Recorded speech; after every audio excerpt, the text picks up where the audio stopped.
there's plenty of people that have come before us that when there wasn't a wide body kit have actually, used good metalworking skills to extend the body and make these cars wide body to the point where they have the good work done to them. But that goes with being able to, replace it with, also make the new inner wheel wells and the whole thing. It's just that is a tremendous amount of money and undertaking, and the skill set has certainly diminished over the years as we've gotten here, as far as the amount of skill it takes to make actual metal wide body cars. Right? There's people that can do it, but it's a lost art. We're losing the art of it, right? I mean, I think fiberglass and carbon's a little bit different, but like just the composite panels, right? Let's call them composite panels. Right. You make the mold for it, you can kind of duplicate relatively easily. From a steel perspective, which that's definitely the way to go if you can go down that road.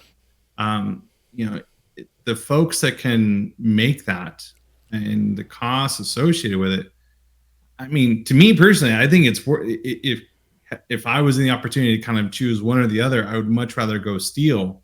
Because then, from a long-term perspective, like you're not going to worry about things, rotting away or, any of that. But steel rusts. I mean, like, I don't know about the metal. I think if you properly prep paint and coat things, I think and seal things, like I'm not worried about the metal as far as its composition and rusting and rotting. That to me is a whole other situation that comes from just lack of good work. But I think the problem I have with body kits is more or less the issue that I think they present within planning. For example, I can't tell you how many, and this was probably more back in the day, but I can't tell you how many cars, like, you go look at a wide body kit that's put on, and like, let's even give it they bought a kit, they had to put on, the body shop was very good, they fitted it pretty well, like everything looks pretty good.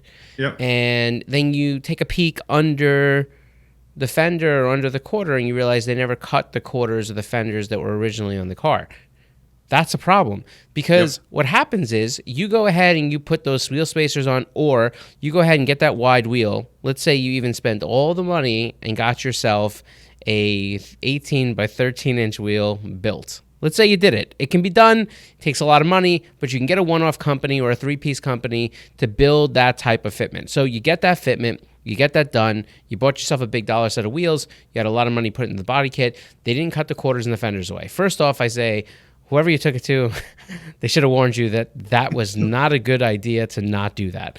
The second thing is that when you don't do that, and then you have that wheel that now sticks, basically, right, it's basically halfway. The midline of the wheel is basically now sitting right in line with your quarter and your fender, and you take that major compression, right? Yep. And it blows your body kit or blows the quarter part or whatever it is right off the side of the car. I think, and then crinkles the quarter panel and the whole thing in the thing. I think you're going to really be like, wow, like why did this happen? And that's because you didn't cut the stuff away. Right? Like, yeah, I mean, and even if being properly, even just cutting away, but even properly securing to the car, right? Yeah. I mean, when you look at, say, some of the FD cars, with wider panels put on, but those are meant to be more so consumables as opposed to for the road. Well, they're race right? cars. Yeah, right. Race car stuff. Right, Yeah. Race car stuff is plagued. I'm not plagued. That's the wrong word. Race car stuff is intended to be those over panels, right? Yep. Where those guys can, they cut away everything. If you've ever seen an FD car that uses wide body pieces and they don't and they have the panels off the car, they took a hit or something like that, you'll see that the undershell is basically, just an inch. Away. It's just an inch basically that goes around so that the kit can attach to it in that place. Everything else is cut away below that. So, a lot of times, those guys will either they have, which, scares me a little bit, but like that's what people do. They use riv nuts or, those, screw inserts so that they could put a bolt in, they can bolt on, or, other ones will use actual rivets, right? Knowing that the worst can happen is they're just going to drill them out. But basically, they attach those panels as like you said, as a consumable piece, knowing that they're going to get in an accident, it's going to get hit, they're going to hit a wall, they're going to do these different things, they're going to destroy it, and they have spares, so they put the spares back on the car, and that's I mean, that's race car stuff. But there is nothing for them to have interference with. There's nothing there underneath that panel. Well, and even from like say from a street perspective, in the long game, I mean, you put a quote unquote a nice wide body kit on a car, say you have the car for a couple of years and you get in an accident or wreck or something. Now you're hunting for trying to find the same mold. Like it's almost like you ask for the problem down the road. Heaven forbid. I think you're talking about the issue of, just like now you have to find a replacement part. I mean, I will say that, unless you have a major thing, a major accident or something like that, a lot of times those body shops can kind of regraft some of those pieces back together. I mean, they're only, like you said, fiberglass and stuff. It's not like metal, but like take it to a surfboard shop, get some. Well, I mean, good body work. They deal with nothing but that stuff all day long. I mean, how many cars were fiberglass as it was? I mean, you got Corvettes all day long. So, I'm less worried about that. I think that there's some kits that have become very popular, right? Like you had the Liberty Walk kits, you had the Rocket Bunny kits, you had, what was the other one that's already at the tip of my tongue? There's the RWB stuff. Well, yeah, there is. How do you really feel about that? I have mixed feelings on the RWB stuff. I like it from a sense of when you see a finished car, like it's cool. Yeah. But like, it's not cool in the way that I think a lot of people think it's cool. There's a lot of people I think that feel that when you put an RWB kit on, that it's a quote unquote work of art. Yep. And I think when they put that stuff on, I think they feel that their car actually appreciated in value. Look, here's the thing. Oh man, I'm gonna get roasted for this. I know it's happening, but I just can't help myself. You could just feel it, like the ground is swelling just a little bit. If I had a car that was not perfect, that was not great, that I was gonna do all this body work to, the quarters weren't in great shape, just was like I got it real cheap. Where I could do something like this. I could do something like this and redo the whole car and feel like I made a cool driver, a cool piece, and okay. When you take a pristine turbo, 911 turbo, when you take a pristine 911 Carrera S or anything like that, and you cut the quarters and fenders on that car to strap on this stuff, it just not only does it feel sacrilege, right? And I'm not a super purist, so like I don't want anybody to think like, oh, it's because he's a pure. No, but like, look at what he does. I mean, you have silicone that put the gaps between the panels. Well, listen, I think it's an artwork what he's doing. Don't get me wrong. At least he takes the time to tape around the edge. No. A nice clean line to I get simulate, I understand. I don't want this to get fooled. I mean, look, he's cutting away the quarters and fenders because you have to. Yeah. Like he's not doing that to whatever. He's doing that so that you don't blow the kit off the car when the wheel compresses, right? Yep. But I struggle with taking a really nice car like that. Yep. And cutting it to pieces to put on a body kit that fits, and having him have to bridge the seams with silicone or butyl because that's how that stuff goes. I mean, like, look, he's putting the same type of mesh that you use for gutter guards that you get at Home Depot that we used back in the early 2000s to make grills and stuff in all our cars, right? You bought a roll of the gutter guard stuff. You came home. You sprayed it black. You bent it into certain pieces. You put hot glue around the whole damn thing. You stuck it in there. Like I did it. I get it. I did that to my car. It's on my car right now. I understand. I did that very thing. And I'm just saying, It's not exactly that, but it's close. I'm Well, just yeah. saying that, like, at the end of the day, that spray paint, the silicone, the cutting away, the taking the quarter pieces, and he cuts the quarter and he bends them up and smacks them, so that they're basically now folded under. I get why you do it. He's trying to do his best to waterproof it, and then he comes in there and Yep. sprays and puts some more stuff, and takes the chicken wire and does his grills, and I get all of it. And I'm not saying it doesn't look cool when it's done. Not saying that. I'm just saying that, like, you don't take a 911 that's worth let's say arguably 50, 60,000 bucks. Well, Cut. okay, we're talking about a low in 996 at that point, kind of where things are at the moment. But No, still, no, I don't think so, because 996 is like, you can get a higher mileage 996 for 20 to 25 grand. You can, careful what you because pay. I was just Be looking careful what at. you pay for. Be Oh, careful what well, you pay I for. don't know. I still think you can. And then you, like, the 997s, I think you can get a decent 997 for about 45.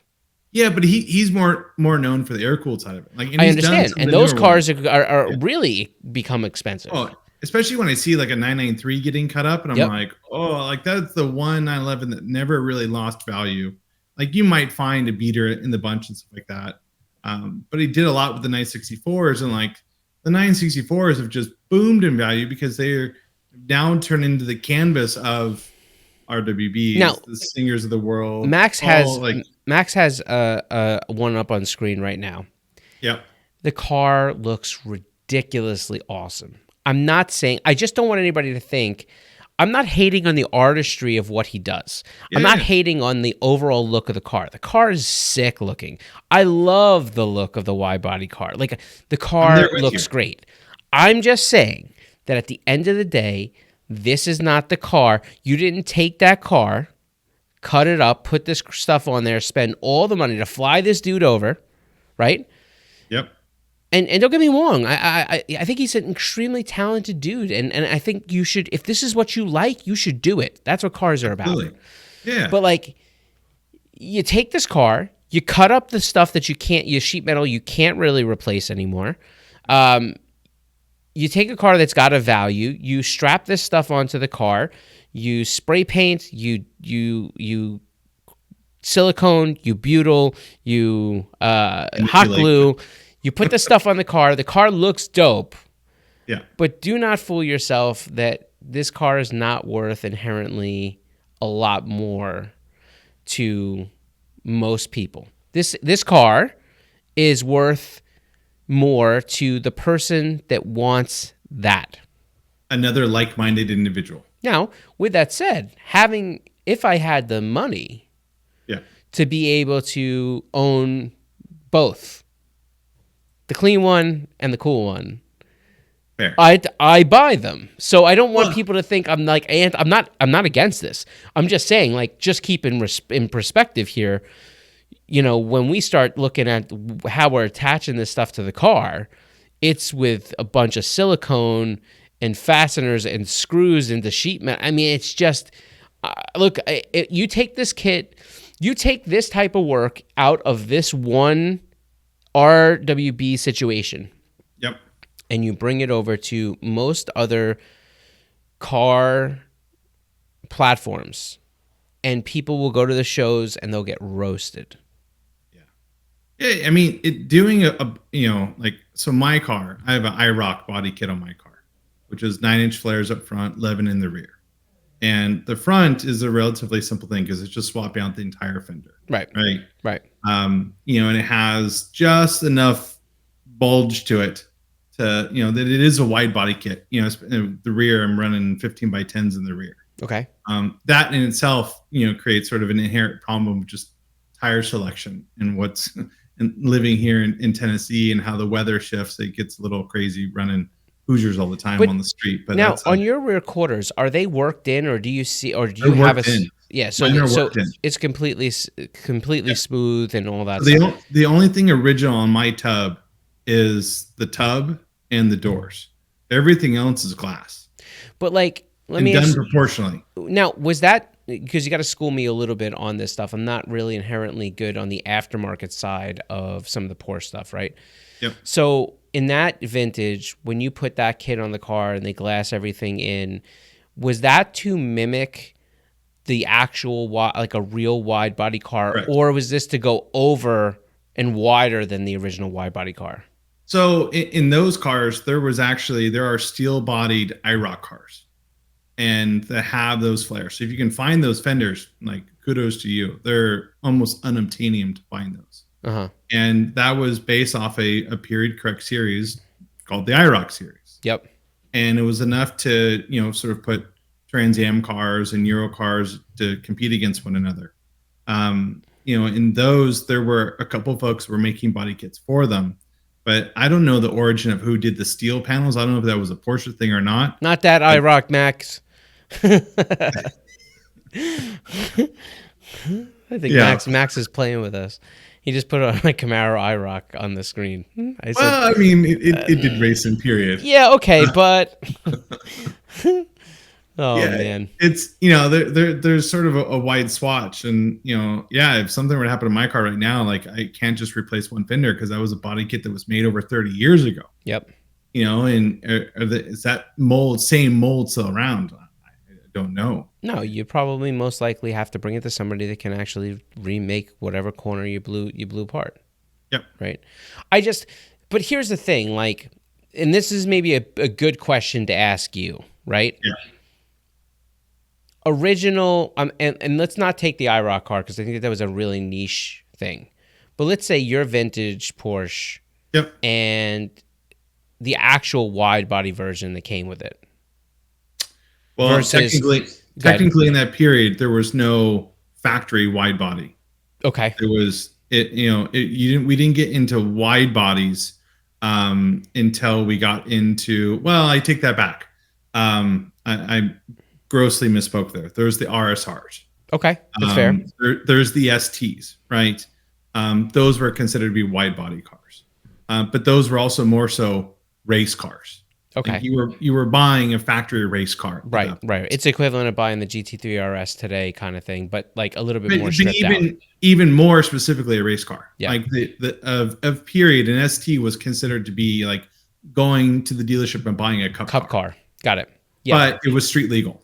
So now, I guess what I'm trying to say is like, and I understand we can't do a direct correlation, but like, let's say you have, your car build quality and stacked next to an OE wide body car.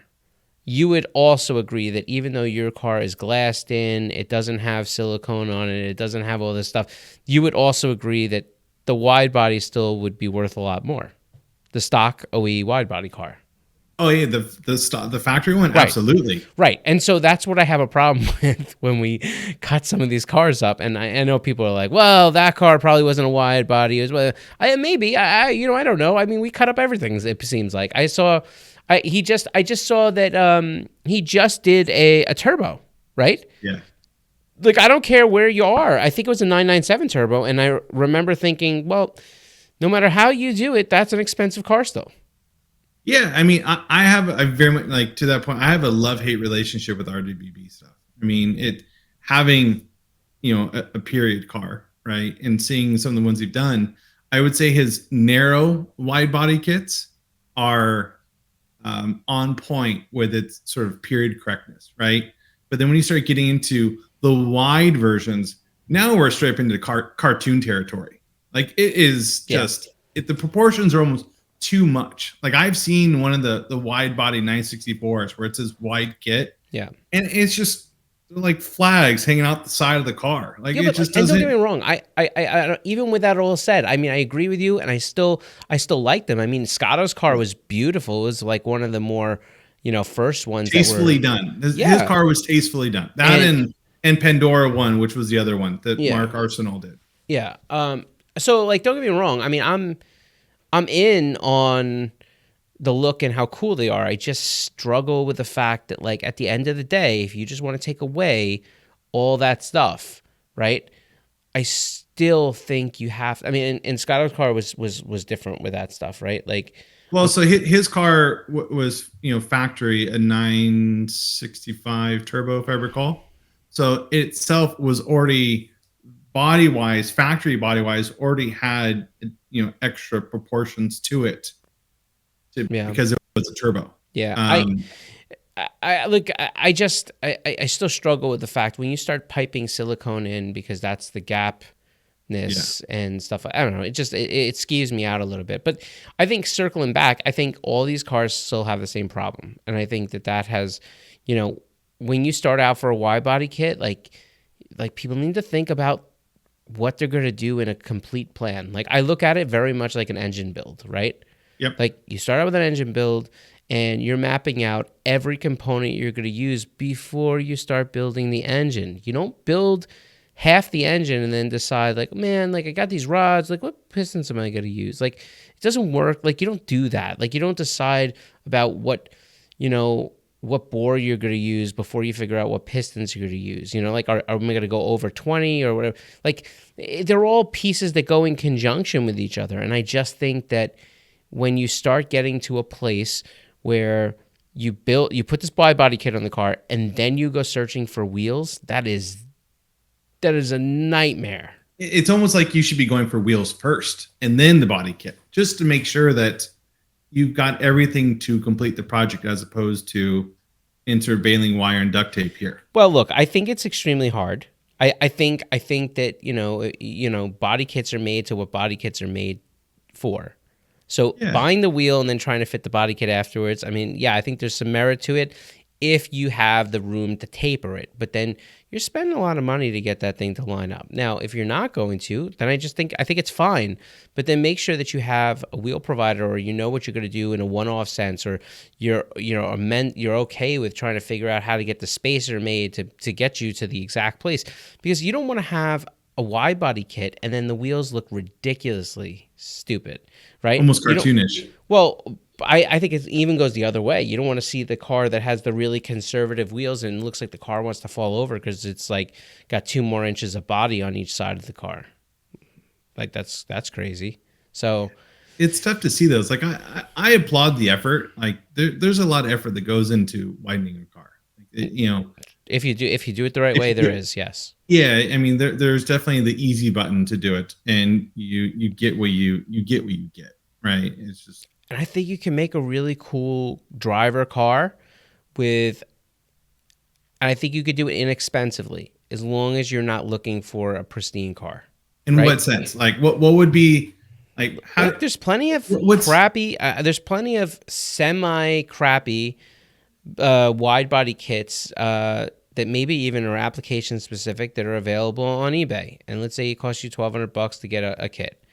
And then you bring the kit, and let's say you have some reasonable skills in shaping and fitting, because I think that there's plenty of do-it-yourselfers out there that have those skill sets. I know I have that skill set, right? Yeah. Like, I'm not a body man. I would never do a tremendous amount of body work or say that I wouldn't charge somebody to do body work, but I have the ability, with more time than probably required most body people, to get something reasonably close and make it look decent. So a 10-footer. Well, I don't even think it's a 10-footer. I think I can get myself to the car. I'm just saying, like, I don't think you would be short of being able to say, oh, well, there's that. I'm just not good enough to do that, right? But what I'm saying is I can get it reasonably in a car. So if I wanted to make a driver, let's say I bought like a $5,000, 350Z, and I'm like, the hell with it. Let's buy one of those kits on eBay, and I get the thing in. Yeah, I could riv nut it, fit it, whatever. I know how to work with, if it's fiberglass, I know how to work with some fiberglass. I could probably get it fitted up to the car. I could probably, extend some of the pieces, rough in some glass, use some of that glass filler. Like I could smooth it out. I could, bond it on top of it. Like I could get myself to the point, and it would take a lot of time, but I could do it myself and get it reasonably fitting close. And yes, with a $5,000 car, I'd be happy to take a body saw and cut those fenders and quarters out to do something like this.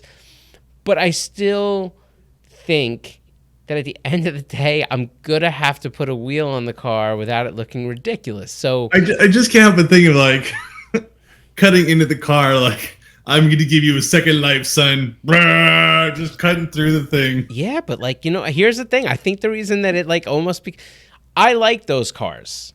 I like playing with stuff like this because I look at it more like a jigsaw puzzle. I like jigsaw. People ask me, like, I've had this happen before. All right. There's people that they get cars because they want to drive them.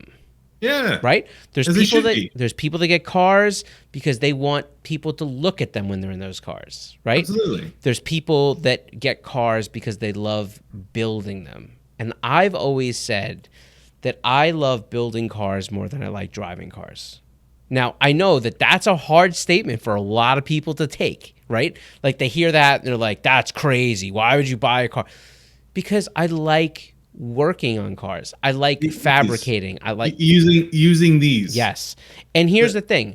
I'm not telling you I don't love driving my car. What I'm saying to you is sometimes I just want to be in that thing of like, all right, what do I do to get to the next step? Like what is the other thing? How can I make something that would make this work? Or how can I make this look cool?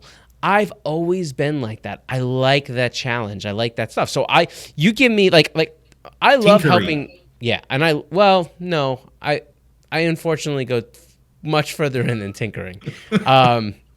But I wish I tinkered because if I tinkered, then I think I would have more money. But with that said, like I've had a lot of friends that like have done some really ridiculous projects, and I like helping out on them because I think that they're fun. It's like Monster Garage to an extent, Like I mean, I've done a fair bit of work to cars over the years, and even like when I was rebuilding my car and made a cart for it to get it in out of the garage so I can work on it, and there's something about just zoning out, of like thinking of the day to day, like I got to do this and like just work. Yeah. And then you could sit there and use these things. Like, what are you supposed to do with them? Work on that and get it to a point where you can drive it, you can enjoy it, you learn a few things in the process, you get some cuts and some bruises. Yeah. Maybe some shards of metal in the eye. Use your eye protection. So I had this really good idea, and then I think we'll probably cap it after this because I feel like people don't need to listen to me rant about things I like to do. But I had this really he enjoys pottery, everyone. Pottery. He likes pottery. No, that's not true. So I had this idea, and I think I probably spoken about it, a while ago, about doing a remote oil cooler setup for my car.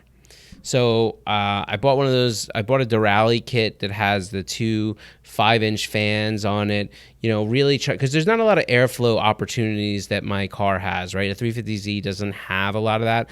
The car gets very hot, and there's a lot of aluminum in that engine bay. And as my friend Vinny 10 has pointed out, Scott, it's okay. Like that's what that aluminum is supposed to do. It's supposed to radiate heat. So like it gets hot. But like I can't deal with the fact that during the summer sometimes. Like the temps can get up there, right? Yeah. Coolant temps, we've done a good job about keeping everything cool, but like I have a 4-inch thick intercooler, I have your AC condenser, I got a thick aluminum radiator, and those two SPAL fans, they have to pull all of that air through. It's a lot of air to that little opening, and it's not a big opening on the 350, right? Yeah. So like my whole thing is like there's no more space in that front bumper to get any more airflow in. It's over. It's done. There's no more space. Even ducting, I tried to figure out a way to duct it without totally just destroying the front lip of my Ings LX kit. I cannot do any more ducting. There's nothing left to duct because the kit goes down so much lower than the car. Like it's useless. So I decided I'm going to do this remote oil cooler kit. Okay. You could just drill holes, right? I'm not going to drill holes in my car. Okay. All right. That's I don't know if you know how OEM Plus I do things. Like it will look like factory or it will not be there. Yeah, no, absolutely. To an extent, my car still has an Ings LX kit on it. Like it just is. It's just it looks tasteful. So just drill smaller holes then. No. Anyways. So I go through. I have all these things, and I kind of gave it up in the beginning of the summer. I like had taken took the bumper off, got everything set, and I make this great looking mount. I get aluminum. I'm welding stuff. I made all these things to hold this thing at a right angle. Get all the things. The fans are going to clear. I clearance some things. Like I have it fitting. It bolts right on. It's serviceable. Like I'm like super proud of myself. Like patting yourself on the back and like I'm like I'm like, this is awesome.